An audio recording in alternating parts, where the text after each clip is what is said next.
Hello everyone and welcome to a very special Atomic Mass transmission live here on Facebook. I'm Will Shick, Director of Product Development. I'm here at Adepticon. It's day 2, and I'm sure as all of you who are watching know, day 1 was filled with a lot of Shatterpoint excitement as we did our first world premiere of demos for the game. And of course, we don't want you at home to miss out, so I'm taking the opportunity here with my camera woman Anne, and we are going to be doing a live demo presentation for all of you who couldn't make it to the show so that you can get a similar experience without being able to roll the dice. I'll do that for you with my handsies. But we're going to go ahead and go through the demo, and maybe we'll have time at the end to take some questions from the chat. That's all up to Anne. She's controlling everything. But ideally, this will give you kind of a general feel for the game, how it works, and put some of the rules that you've been reading in all of our cool articles and different content into perspective. So, really quick, what is Shatterpoint? Shatterpoint, of course, is a character-driven skirmish game set in the Star Wars galaxy. It is all about these really powerful moments in Star Wars lore called Shatterpoints. So you as the player are put in control of a strike team. A strike team is composed of 2 squads formed of characters from throughout the Star Wars galaxy. And it is up to you to claim victory in this pivotal moment of a Shatterpoint, a place where even the lowliest character's actions can have a dramatic effect on the overall course of Star Wars history. Shatterpoint really is all about that dynamic kinetic action that we see in the zoomed-in moments in Star Wars where characters are battling out in interpersonal conflicts over whatever their mission objectives is. So we can imagine that either the bigger battles going on around these characters, or maybe this is a covert strike team or small strike force that has been sent in to do a specific objective, and they're meeting up with their character counterparts on the other side. One of the big things about Star Wars Shatterpoint, of course, is the fact that the characters are the penultimate stars of the show. They're right there in front of everyone. Now, in Star Wars Shatterpoint, each character is part of a unit. A unit is composed of a certain number of cards. So, one of the important distinctions right off the bat for Shatterpoint to understand is that every character that you choose is going to be called a unit. So, unit is the overall name for the group of stat cards that make up that thing. Each unit is composed of a certain number of characters. Characters effectively are the miniatures themselves. So for example, we see here that Kalani is a secondary unit, and this little one person symbol right here means that he has 1 character in his unit. So we know that Kalani is a unit of 1. If we look at the B2 battle droid, or the B1 battle droids, not the B2s, they're in the case. The B1 battle droids here, we see they're a supporting unit, and they have 2 little man symbols here, which means that there are 2 characters in the unit. When rules in Shatterpoint reference a unit, it affects all of the characters in the unit. When a rule in Shatterpoint references a character, it only affects that specific character in the unit, or that miniature itself. These distinctions you'll see all throughout the different abilities, so it's really important to understand how that works. Now, you may be asking, if there are multiple characters in a unit, what does that mean for their actions? Like, how do they function on the table? And the answer is that characters in a unit basically are free to go about the table however they choose. They can split apart, they can stay together. The big things with multiple unit characters, oh my gosh, here we go. We're live. Multiple characters in a unit is that they share the same health pool, they share all the same status effects and things like that. So anything that, again, that affects the unit is going to affect both of them. However, when it comes to their ability to move about the tabletop or make different decisions, they can do that. Units also share the same actions. So whenever a unit with multiple characters activates, it's going to be doing the exact same actions that are chosen, so it still only gets the 2 actions, which we'll talk about here in a second. When you come to a game of Shatterpoint, you're going to set up the table on the mission, because Shatterpoint is all about achieving your mission objectives. The way in which you do that is you choose a mission pack.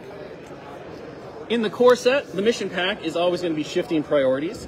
Shifting priorities tells you how to lay out the objectives using this map here, and then it has special rules that govern certain effects of the mission throughout the game. So in this case, we see that in phase 2 and 3, or struggle 2 and 3, we're going to have a shifting priority token that's going to score us additional points if we can claim the objective that it's on. Once we have our objective set up, we then deploy our units. We then choose randomly our 3 struggle cards from the rest of the struggle cards in the mission pack. So in shifting priorities, there are 3 phase 1 cards, 3 phase 2 cards, and 3 phase 3 cards. We've randomly chosen 1 card from each of those stacks. We then stack them together with 3 on the bottom and 1 on the top and 2 in the middle. And this creates our struggles for the game. So while we have some limited knowledge of what we might face as the objectives shift and change throughout the course of play, we don't know exactly which cards we have in the deck. Once everybody has deployed, we flip over the first card. We point that card towards the first player. And this map here tells us which of our objectives that are currently inactive are now active. So we see that we have Steal the Secret Plans as our opening mission and our opening struggle. So we're going to flip over all of these tokens here. And these are now our active objectives. So it is our job throughout the course of the play of the game to capture or control these objectives. The way in which we can control an objective is pretty simple. You just have to have the most characters within, where'd my tool go? Oh, they're all hiding over here. How rude, player blue. All right, we just have to have the most characters within range 2 or 3 inches of the objective token. So as long as you have that, you will take control of the objective. Once you take control of an objective, you keep it until your opponent takes it back. So you don't have to babysit, you can walk away, but if you do so, it's going to be a lot easier for your opponent to take control because they're only going to need 1 character instead of multiple characters. After you take control of your objectives that are active, you then score. Scoring uses this fancy dancy struggle tracker. You have 2 different colors of cubes. These black cubes are momentum cubes. These basically represent the end of the track, or where you have to get the struggle token, which is the one in the center, to in order to win the struggle. So think of it kind of like a game of tug of war. As players score points, they're going to pull the struggle cube closer and closer to their end. In addition, players are going to be able to gain additional momentum throughout the game in various ways. And those ways are, every time an allied character wounds an enemy character, you gain a momentum. Anytime the struggle tracker moves after scoring and ends on the 0, both players will gain a momentum because time is running out. And then the last way is, if a player ever scores points but is unable to pull the struggle tracker to their side, they will gain a momentum. So you see, as the struggle continues on, the time becomes shorter and shorter. So there is a ticking clock that players will have to manage and deal with as they continue to fight over their first, second, or third struggle. Eventually, one player will pull that struggle token to the end of their track. They will win the struggle. At that point, that player, if it is the first struggle they've won, will take the struggle card to note that they have won it. The next struggle card will be flipped over. All of the current objectives and control markers will be turned off. The scoreboard will be reset, so the struggle tracker will lose all of its momentum, and the struggle token will go back to 0. We'll reset the board by activating the new token, or the new objective tokens, and the choice for which map gets used is going to be for the player who lost the struggle. So this is one of the big tactical points of Shatterpoint. If you lose this first struggle, you don't have to worry about it super much because you're going to have a lot of control over what placement the objectives have. Now you notice each of these has this unique symbol. This is because of the special rules in our mission pack. So each of these symbols corresponds to one of the faces on the defense die. At the start of each player's turn, they're going to roll the defense die, and they're going to mark that symbol on the map with a priority token. The player that controls the priority token is going to score 2 victory points instead of just 1 on the struggle token. So controlling that shifting priority will be really important. Now remember, it's going to move because of the special rule at the start of every player's turn. So if one player doesn't get it on their turn, there's no guarantee it's going to stay there for the next player's turn as well. And this creates kind of a dynamic and really kinetic situation as the strike teams and the characters have to struggle to kind of figure out, like, how are we going to maximize their points. This again goes back into a lot of the theme and experience of Star Wars Shatterpoint. Now, we talked a little bit about how characters and units are represented by stat cards, so let's go through the stat cards really quick and talk about the 3 things that make up a character. So with Kalani here, he is a unit, and a unit has 2 primary cards that are used during play. They have their stat card. The stat card covers all of their names and abilities, their stamina, their durability, so how hard they are to damage. It also has a bunch of army building information on the back. as well as what type of unit it is. And all of the army building stuff is covered more in detail in some of the articles that we've done on atomicmassgames.com. So I'm not going to go super into how you create squads here with this, but know that the core set gives you 2 strike teams with 2 fully built squads. You can mix and match those as well as you start to learn the army building rules and play around with it. So there's a lot of flexibility and opportunity just in this set here. The second card that every unit is going to have is going to be its stance card. The stance card dictates all of the combat capabilities of the character. So whenever the character is making an attack or being attacked, this is the card you're going to go to. The stance card has things like their ranged and melee attack stats, their combat tree, and their expertise charts. And we'll talk about all those as we get into the game and we start rolling some dice and having some fun. The last card that every character has is going to be an order card. So the order cards are how activation priority is determined in the game. And because of the dynamic nature and kind of the special fate determining statistics of the Star Wars Shatterpoint, you're not going to have full control over when and where your characters will activate. Star Wars Shatterpoint is a game all about making the best out of what chance or fate hands you in order to claim that victory. It's up to you to determine how to best use these unexpected opportunities in order to claim victory for yourself. So you'll see that we have a Kalani order card here. When this card gets flipped, it tells you which unit is going to activate for that turn. You take all of your order cards for all of the characters or all the units in your strike team. You grab your Shatterpoint card, which we'll talk about in a little bit. You shuffle them all up, and that creates your order deck. All right, with all that in place, there's one last thing we have to talk about, and that is going to be the Force tokens. So in Star Wars Shatterpoint, the Force has an incredible impact on the game because Shatterpoints, again, are primo moments in Star Wars lore and mythology where important things are happening. And the Force, as an energy field that surrounds and binds all living things, has an influence on these things. It has a will of its own. You as the player are going to get to control that. You get a certain number of Force tokens based on the Force stats of your 2 primary characters at the start of the game. This pool is always fixed and never changes, so don't worry if you happen to lose a primary character, you're still going to always have the total number that you started with. As you spend Force throughout play to pay for abilities and other things, you're eventually going to run out. You do get to refresh it once you reshuffle your order deck. So at the point that you reshuffle your order deck, you also get to refresh all of your Force. There are, in addition, other abilities in the game or certain characters that can refresh points dynamically throughout play.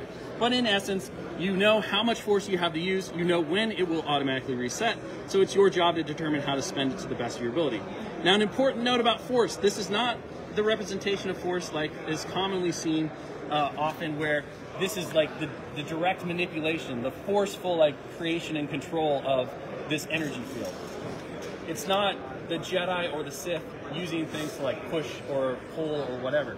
This is the Force as a energy field that surrounds and binds, which means that, think of it like the Sixth Sense. So it's the thing that in the back of your mind says go left instead of right. It's the thing that tells you, hey, maybe you should go that way or jump up here. It puts you in the right spot at the right time and motivates you to do the exact right action that's going to have the best benefit for you. And so that's the influence of the Force. It's a little push. It's a little ping in the back of your head. It has nothing to do with your ability to sense the Force or control the Force, because the Force, again, it permeates all things in the Star Wars galaxy, and you as the player are the one that's kind of doing this. And this is how it ties into those abilities that you're going to pay for, and it kind of makes the whole importance of the situation that you're fighting over with your opponent come to light as the Force is an active participant through you as the player. All right, with all that said, let's go ahead and dive in and do a couple of turns and show how the game really functions with all the core mechanics. So we're going to assume that, I'm going to run over here, our Galactic Republic player took the first turn. So we're going to go ahead and flip over our first order card to determine our first activation. And it is Anakin Skywalker. Normally, we would be enthused and crazy about Anakin Skywalker going. However, because it is the first turn of the game, and Anakin Skywalker lacks any ranged attacks, and then no enemies have gotten really close to us yet, moving Anakin Skywalker this early might not be in our best interest. So I mentioned how the order stack really determines all of your activation priority, but you as the player do have a way in which to manipulate the chance of fate that it gives you. You can choose to take an order card that you just flipped, spend one of your Force points to place that card in reserve. When you place a card in reserve, you don't activate that card. Instead, you flip over the next card at the top of the order stack. So we now have the 501st Clone Troopers.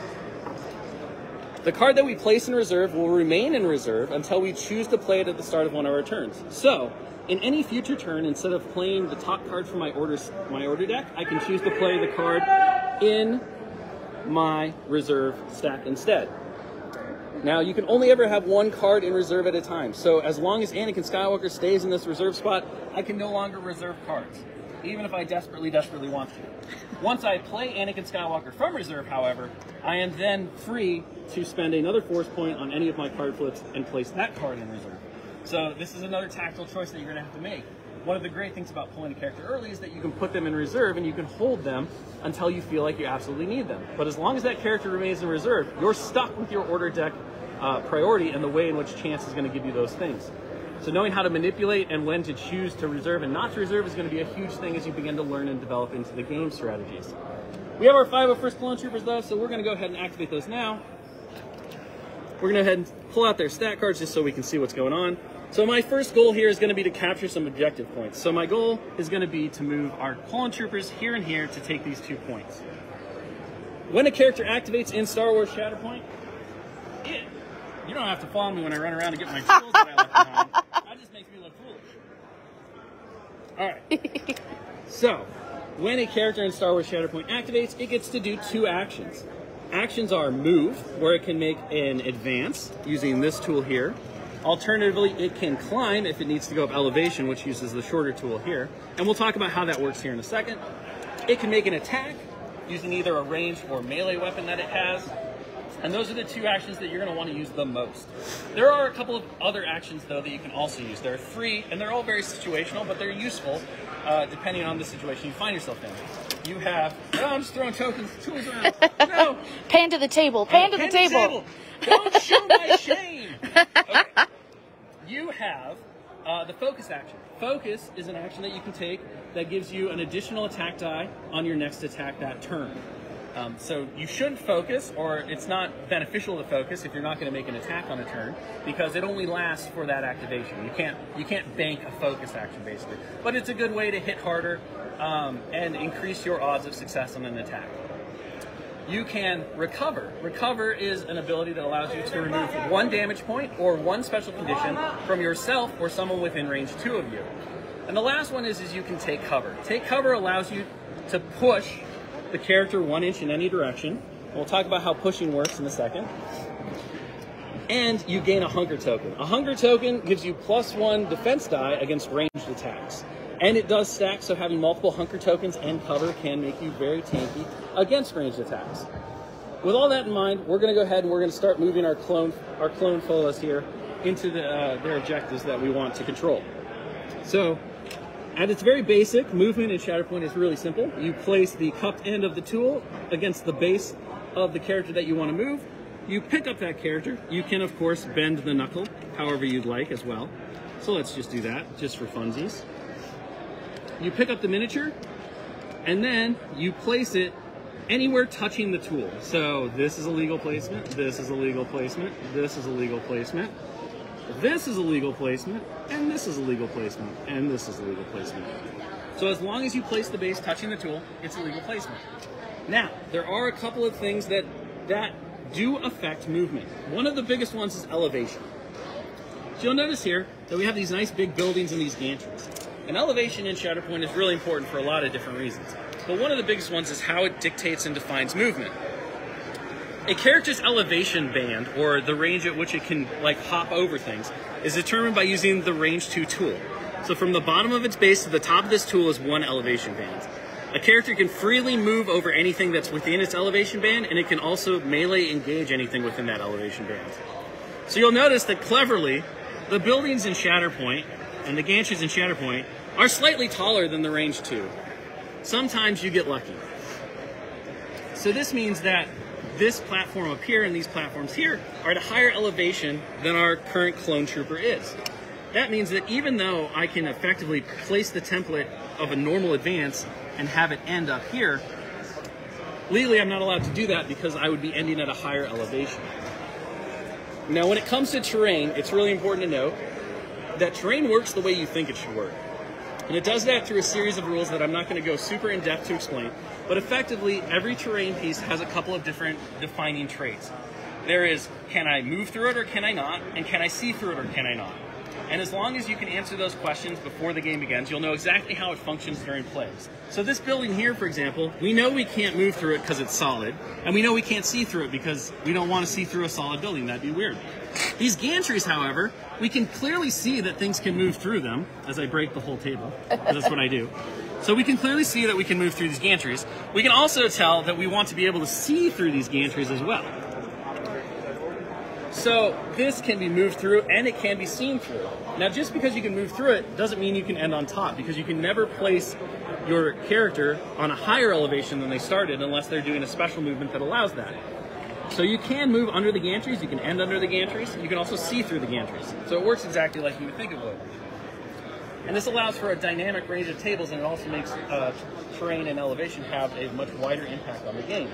Now, we still want to get up here. So there's a couple ways we could do that. We could choose not to use the advance, and instead we could do a climb. The climb uses the short tool, and it allows us to basically place the tool and end our movement at any level of elevation we want.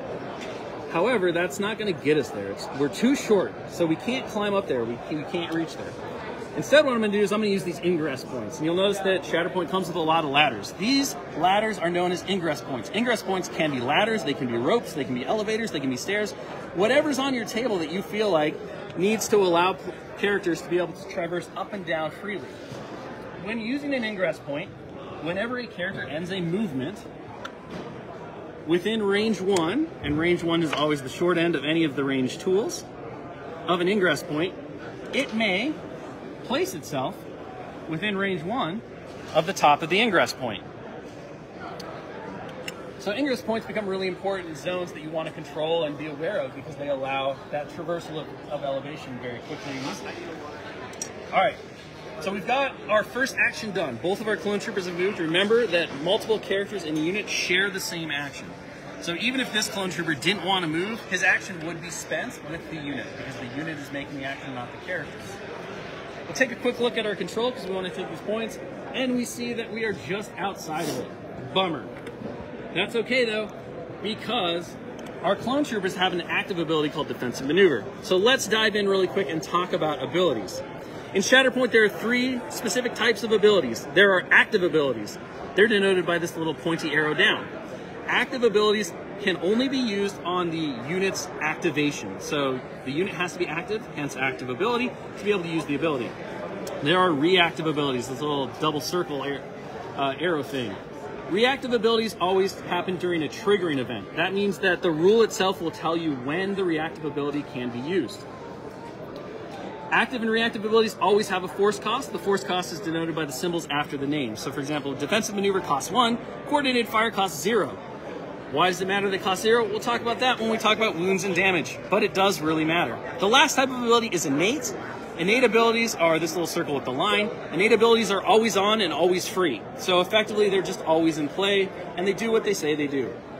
There are 2 subtypes of innate abilities, which are called tactics and identities, and we'll discuss those as we continue with our playthrough. For the moment, though, we're going to go ahead and spend 1 force and use defensive maneuver. This says that each character in the unit may dash, so we're going to use the short dash tool. And this is just a regular movement, so it's a regular advance, so it follows all the same rules. We can't go up elevation bands and all that good stuff, but we don't need to because we already used the ingress point. So we're going to go to those little zones there, and then if any of the characters in the unit dashed, we gain a hunker token. And again, a hunker token is going to give us a little bonus against ranged attacks, so now we have 1 hunker token. We have 1 action left, but there's nothing within range to attack, so all we're going to do is we're going to do a take cover action, and I'm going to have this little clone trooper push himself 1 to here, and this little clone trooper push himself 1 over to here. I don't have to make the move, but I'm just making the move to show it. So push is a special type of movement. You have to complete the full distance of the push, but you do stop if you touch anything. So if you hit another character's base, or if you hit a piece of terrain that would physically stop your base from moving, you stop the push. And the great thing about that is that we're going to get 1 more hunker token. So we are as hunkered down as we possibly can be at this point, and ready to face whatever the dark side player throws at us. With that turn over. Surprise, it's also you. We're back over here. We're going to flip over the top card of our deck for the dark side player. We see that we get Kalani. Kalani has this cool little symbol up here. That is the tactic ability symbol. So this is a big reminder to tell you, hey, when this guy activates, he has an ability that has to happen right when he activates. If we go to Kalani's stat card, we see that the ability that is marked as a tactic is Roger Roger. At the start of this unit's activation, each allied battle droid supporting character within range 4 of this character may dash. So, our B1s are our only battle droid supporting characters on the board. They are both within range 4 for sure, because we can see range 4 is very, very long. So they both get to make a dash. So I'm going to have this B1 dash over to here, and I'm going to choose to have him go up the ladder because he did make a move, and we're going to pop him right there. We're going to have this B1 Roger Roger over to this clone trooper because we know how B1s and clone troopers don't get along. And at that point, my tactic will be over, so now I will get to take my turn with Kalani. So the first thing, so my goal here is I'm going to make a ranged attack against one of these clone troopers with Kalani. So to do that, I'm going to make a move action first. Being live at a show. We're going to have Kalani make an advance over to here. He's going to pop up this ladder using the ingress point. We're going to make sure that we stay outside of melee range, and we're going to go ahead and make an attack. So in order to make an attack, yoink, yoink. We take a look at the character stance card, and we see that Kalani has a ranged attack that is range 5, so that is the distance that you can make the ranged attack. He has a melee attack as well.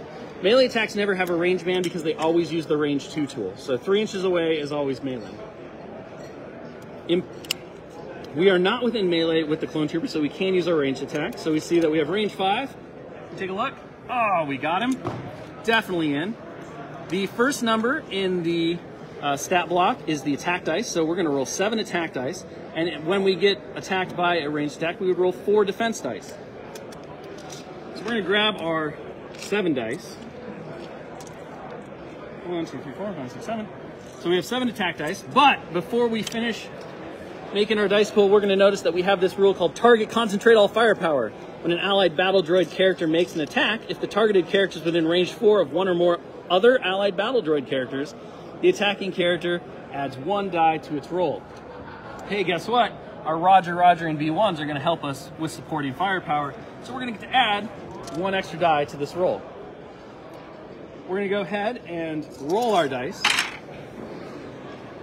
and we're now going to tabulate our results. So every dice has a critical result. Critical results are successes on attacks, and they cannot be canceled by blocks, so they're the best thing you want to fish for. There are strikes, which are successes on attacks and can be canceled by blocks. Their expertise results, we'll explain what those expertise results do, but basically you're going to total those up. And then last but not least, I didn't roll any of these because I'm doing great this morning, are fail results. Fail results are just not successes. They're complete misses. Some abilities do reference fails, so it's good to watch out for them, but in this case, they don't do anything for us.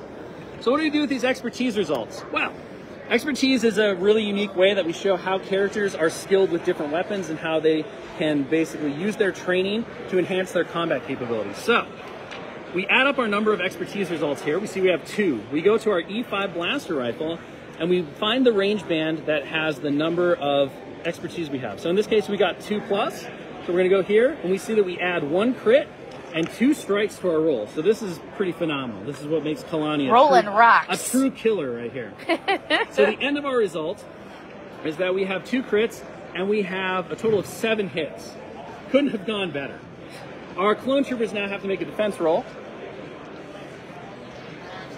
So we take a look at the clone troopers card, which is right here. And we see that their ranged defense is going to be 5 dice. Now, remember, we have 2 hunger tokens on this unit, which means we're going to add 2 additional dice to this roll. So we're going to get 7 defense dice. We're going to go ahead and roll these. And we're going to see that we got not as great of a roll. 2 blocks. So these are blocks. These cancel strikes. We have 2 defensive expertise. So these will go to our expertise chart for our defense. And we have 3 fails. These are nothings. Very sad for us. We look at our expertise chart. We see 1 to 2 on phase 2 clone armor is 1 block. So we just get to add 1 extra block to our roll. So we have 3 blocks that will cancel 3 of these successes on the attack. And that leaves Kalani with 6. Now let's just say, for the sake of argument, that we didn't roll quite as well as we did, and we only got 4. So for each success in Shatterpoint, instead of dealing a point of damage, you instead get to move 1 down your combat tree or your track. You always start your track at the leftmost spot. So in this instance, we're going to start here at the orange. There are characters that do have multiple options for starting. So for example, like Asajj Ventress here can start on either of these boxes here. Once you pick your starting point, you must move left to right, following the branch trees. So we see here for Kalani, we're going to start with 2 damage. Now damage in Shatterpoint is a little different because of the combat trees. Damage goes into a damage pool, and then at the end of the combat effect, we then take all the damage and we put it onto the character card themselves. So we have 2 damage on our first one. We have 1 damage and we get a shove. Shoves are one of the biggest combat results in Shatterpoint because what it allows you to do is push the target character 1 inch, and then you can choose to follow up 1 inch. And we added a damage to the pool. Then we have this one. This is an active ability. So at the end of the attack, Kalani is going to be able to use one of his active abilities for free. We also get 1 more damage from that result. Now we wind up with a choice because we have 1 more result and we see we have 3 branches. So we could choose to disarm the clone and deal 2 damage. Disarm is a special condition that says the next time a character in that unit would attack, it cannot use its expertise chart for the attack. We could reposition and deal 1 damage. Reposition allows us to make a normal advance, and it ignores being locked into melee. So it's kind of a good way to like reposition and get away from a Jedi with a laser sword, or to get to a different objective point, anything like that. And then the last one is we can do an expose in 2 damage. Expose says that a character cannot use its defensive expertise on the next attack it takes. I'm going to go ahead and choose to do that one. So we're going to give the clone troopers an expose and 2 more damage. And we're going to total up our damage, and we see we have 6 damage here. So we come over, we place the 6 damage on the clone trooper card here. We give them their expose, and then we come right back. We had a question about whether or not the hunker tokens get expended after you've used them. So hunker tokens get removed when a character gets engaged in melee, or at the start of the next activation. Okay. So they don't get expended when you use them right away. They do stay until you get engaged. All right, so with that done, I now get to use my free active ability. So I'm going to look here, and I'm going to see I have Tactical Network. Choose another allied battle droid character within range 4. The chosen character may dash. Then it may gain hunker, remove 1 condition for itself, or make a 5-dice attack. Well, I'm clearly going to choose the attack. I'm going to have these battle droids here just kind of like saunter up. And they're going to attack that clone trooper. So they get to make a 5-dice attack. But because target concentrate all firepower says whenever a battle droid character makes an attack and Kalani is within range 4, I'm going to get the extra dice from that. So you can start to see how these synergies, and we're determining these synergies based on the tags on the cards. So we need to talk about that really quick. So you see down here we have Battle Droid, Droid, Separatist Alliance. These tags on the cards become really important if you want to start to maximize different abilities and synergies within your squads and your strike teams. So by playing a lot of Battle Droid characters, you can see how all of a sudden we get way more opportunities to use these abilities and these attacks. All right, so we're going to go ahead and make 6 dice attack with our B1s. We're going to get to roll 7 dice again on defense. Okay. Clone Trooper rolls his dice. We're going to see that now. Remember that because we're exposed, we can't use our expertise results. So these results just go away. Otherwise, we would have gotten to add 2 additional blocks to our roll. But because we're exposed, we spend our expose and lose it, and we don't get to use any of our expertise results. So stacking of conditions can be really potent, especially when you start to do these wombo combos. We have 2 expertise results, 2 fails, and 2 strikes. Our 2 expertise results on our E5 blaster becomes 1 strike. So we see that our B1 is going to cancel 1 of his strikes from the block, and we're going to have 2. So we get 1 damage, 1 more damage in a reposition. So what we're going to do here with our reposition is I'm going to have these guys actually reposition back down, and you can move down elevation for free. So I can just walk right off the building and get down. Because of gravity. No problem. Because of gravity. It always wants you to come down to its level. You shouldn't let it. All right, and then we're going to do our 2 damage to the clone troopers. And we finished our reposition, so that B1 attack is over. Real quick now, we come back over to our clone troopers and we see, oh no! CT444 and CT333, they've taken 7 damage. They're now at the same damage level as their stamina value. This means that they gain a wound. When a unit gains a wound, it can no longer contest. It also, all of its active and reactive abilities cost 1 additional force. And it can't impose the melee penalty on characters that are engaged with it. So basically you can move freely through them and away from them, even if you're locked in melee with them, because they're too busy with the wounds. Now, everything else still applies. So you can still target them with attacks, you can still affect them with abilities, they can still move around the table, all that good stuff. They just can't do those things. Now, we have an important question, which is, what happens when you roll more successes than the spots on the tracker? If you roll more successes than your combat tree has Spaces. Options, you just lose the extra successes. There's no overkill bonus. Gotcha. Okay, so the important thing about a wound is that we also, as the attacking player, gain a momentum because we wounded an enemy character, so that's very exciting. At the start of a unit's activation, if it has a wound token, it will clear all of its wounds, or all of its damage, and then it will flip its wound to an injury. Whenever a character activates at the end of its activation, if it has wound or injuries equal to its durability, it's removed from the table. So units will always get one last activation before they get pulled from the table. Yeah, everybody went to bed. All right, so that's all wrapped up. We're good there. Let's talk real quick about identities, because we had one that triggers. So Ahsoka Tano has an identity. It's called Fierce Protector. This says when an enemy character wounds another allied unit, after the effect is resolved, one character in this unit may advance towards the character that caused the effect. Then the character that moved may recover 3, so she gets to do 3 heals, basically. Or, if that character is engaged with the enemy character, may make a 5-dice melee attack targeting the character. Ahsoka really doesn't like it when you pick on her friends.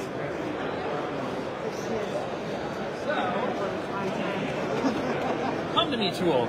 So Ahsoka Tano can effectively make a free move. Now I know I can't get engaged, so what I'm going to do is I'm just going to go here, I'm going to pop with the ladder, and I'm going to put her in position for when she activates later in the turn, so that she takes that free movement. I have nothing to recover because nobody has damage over here, so I'm not going to get to use that part of it, but my identity is still triggered. Okay, and that will end that activation. I now take control of things. However, real quick, rewind. We should have 2 control tokens on these because these clone troopers took control of them. The very first turn of the game, the first player doesn't score. So we didn't move the track, and that was the correct thing to do. Now we're going to check for control for the dark side player's turn. These B1s are definitely within range of that objective token, and I have the most characters there, so I take control of this one. The clone trooper is wounded, so he can no longer count as a contesting miniature or character. So Kalani will win this battle because I have 1 to 0. So I'll take control of that one.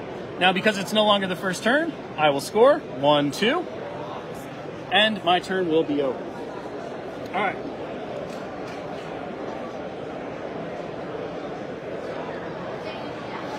So, with all of that said, let's go ahead and let's give Anakin a chance to avenge his poor clone friends here.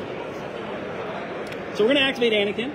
We're going to go ahead and have Anakin make a quick advance, and I just have to think of how I'm going to do this. We're going to go right to here, and then on these boxes. And then we're going to spend 1 force to allow Anakin to force jump with his force jump ability here. And that's going to use this short tool. Now a jump is a special movement that ignores elevation, so I can jump to any elevation. But instead what I'm going to do is I'm just going to jump kind of here, and I'm going to pop up this ladder, and we're just going to say that we moved over that way. And we're going to do this because it's a demo, and I was supposed to get that guy closer, and I didn't. So everyone's just getting to watch my shame here. There we go. Look at that. Look at it. It all worked out perfect. Shh, you saw nothing. So Anakin Skywalker jumps up on the gantry and he says, Kalani, you jerk. You've attacked my clone troops and hurt my friends. I'm going to now stab you. Melee is always the same distance. So melee is, again, always range 2. So as long as you're within range 2, you can make a melee attack. When characters are engaged, they can no longer make ranged attacks. You can target them with ranged attacks. And whenever they would make a move they can only use the short movement tool. So no more of this. You have to use the short movement tool unless you're using that special reposition. And that's what makes reposition so powerful, is that it ignores them. All right, so we look at Anakin Skywalker here. We see that he is in Form 5 Shin. Now, this is a really great stance because you can see it has 3 pushes right off the bat. Super powerful. It's very good defensively with 6 dice. His defensive expertise is really good. However, it doesn't really do a lot of damage. And what we want here is we want revenge, because that could be a Jedi thing, right? It's probably fine. Primary characters always have double-sided stance cards. So once during a character's activation, if it has a choice on its stance card, at any time it can flip it. You get to do this once. You can't interrupt attacks with it, so anytime does have some specifics. It's not anytime, but it's basically as long as it's not interrupting an action, you can flip it. So I'm choosing to go all in on the Anakin damage train. I'm going to flip over to Form 5 GMSO for my 1 flip this turn for this activation. Now you'll see my attack dice went up, my defenses got real worse, but all of a sudden my expertises are all crits, and I do whole lots of damage. So we're going to go ahead and have Anakin Skywalker make a melee attack. 1, 2, 3, 4, 5, 6, 7, 8. He's going to roll his 8 dice. Kalani gets a mighty 3 defense dice against melee attacks. Oof. So we see here I've got 2 expertise. My expertise for 2 become 2 crits. So already you're seeing the power of Anakin Skywalker. So we have 4 crits, 3 strikes, and 1 fail. Kalani's expertise becomes 1 block. So we'll turn that fail to a block. We're going to block 2 strikes. We have 5 down our chart. We get 3 damage, 5 damage, 2 damage, and a strain. Strain is the next time the character basically does anything. Moves, take an action, make an attack, does anything. It takes 3 damage at the end of the effect. So you can recover it off before you take the damage. That's really the only way to save yourself from taking 3 damage. So 5, 7, and a strain. I get a choice. I can jump or I can pin him and deal a damage. I'm going to go ahead and pin him. So pin is the next time he would move. He doesn't get to move. He just removes the pin. So we're now at 8 damage, and that's 4. And then we get a shove and 9 damage. Woo. So we'll do our shove really quick, and we'll just kind of like bounce him back, and then we'll move forward. You should measure it, but I'm not going to because it's a demo and we're having fun. All right, so 9 damage.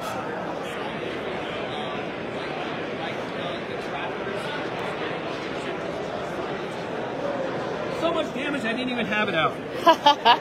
So we put 9 damage on Kalani. We see that he has a mighty 1 left, so we almost got rid of him. Well, we didn't quite do it. We did pin him. But let's just say, for sake of argument, that we had gotten that last one in, and we had done 1 more damage. That would have wounded Kalani at 10. So again, all the wounds would apply. He can no longer contest, all that good stuff. But it would also trigger... Actually, we don't need to do that. Hold on.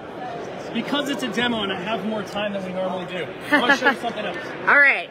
Anakin Skywalker, one of the most powerful Jedi in the world. He has I'm going to end this. This special ability costs 2 force. It's a pretty penny. However, I'm going to end this allows him to make another attack, a full attack at 8 dice against the target he already attacked. So Anakin Skywalker looks at Kalani, who's not quite wounded, and he says, "This is ridiculous. I'm going to end this."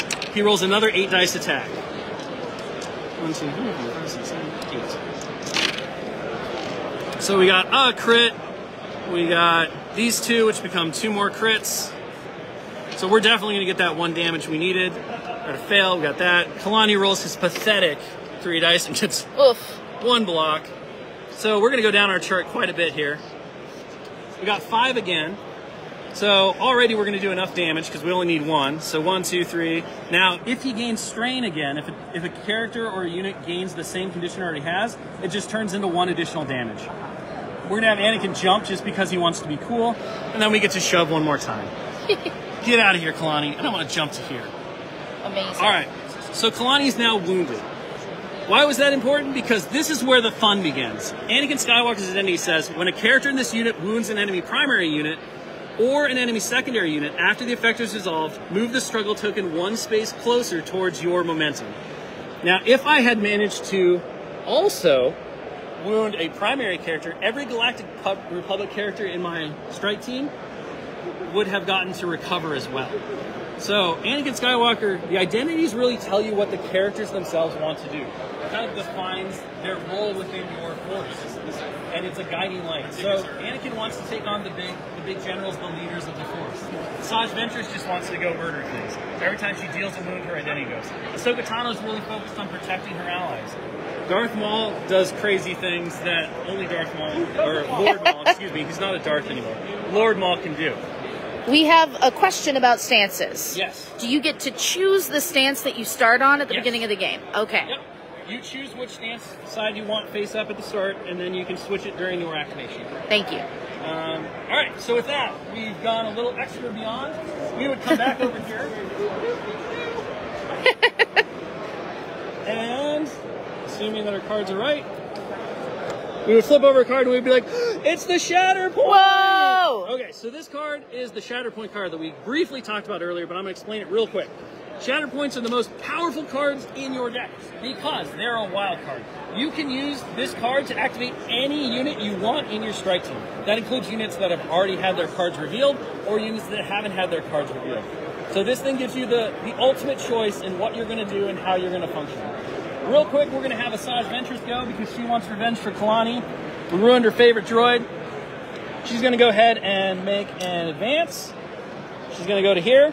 Boop. Oh, we're going to score really quick because, you know, it's exciting. So we would take control of this. Boop.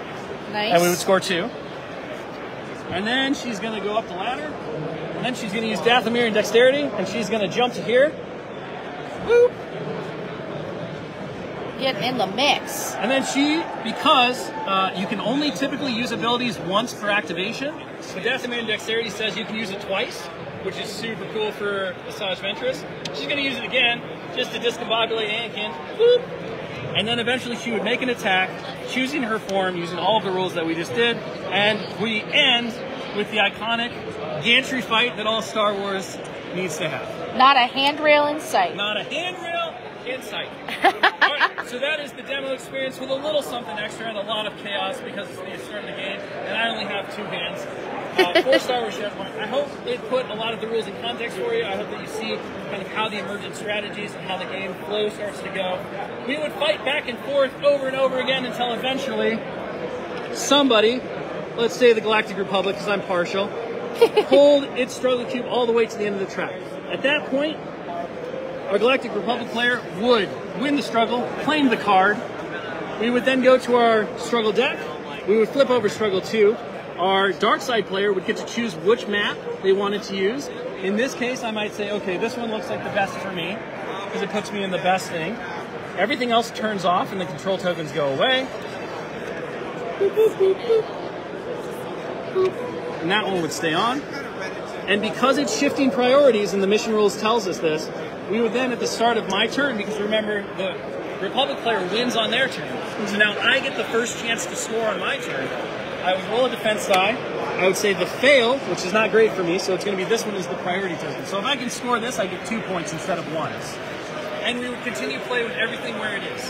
So all the character damage, all the wounds, all the characters' positions, the only things that reset are the objective tokens and the scoreboard. And we continue to play. If the Galactic Republic player can win this next struggle, they would win the game. If instead I can pull this struggle off and win it myself for the dark side player, we would go to the 3rd struggle and the same thing would happen.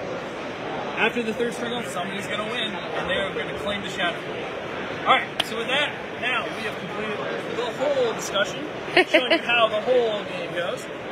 Hopefully you're excited and you can see how all of the different mechanics that we've been reading about impact the game, how fast and dynamic and kinetic the movement is, the motion, the different tactical choices that you make, and the fact that you're really doing what you can with what's given to you, and that's going to be what's going to separate your ability to claim the Shatterpoint versus your ability to come back and learn from your mistakes and take it the next time. Awesome. So these are some of the, these cards here are some of the missions that you get in the core set. So the way that missions work in Shatterpoint is that players bring a mission pack. Yeah. A mission pack is the setup card with the special rules, and then it's going to be a set of 3 cards per 3 struggles. So you get 9 of these, 3 1s, 3 2s, 3 3s, and your setup card. Right. So the question I think that chat has is, can you talk about how additional mission packs will come? So additional mission packs will be released in various products, Okay. like mission pack products, at a later date. That's the question. And then when those mission packs become available, when a player builds their strike team, they will choose a mission pack in addition to building their strike team. And then when you roll off, basically based on the roll off and who gets to take priority, you choose that person. Somebody chooses their mission pack. You then set up the missions according to the way we just did it. Awesome. Great. Thank you so much, Shick. All right, guys. We'll see you if you're here at Adepticon. Stop by to get your demo tickets every morning. Yeah, we're very excited to bring this to you this summer. Bye.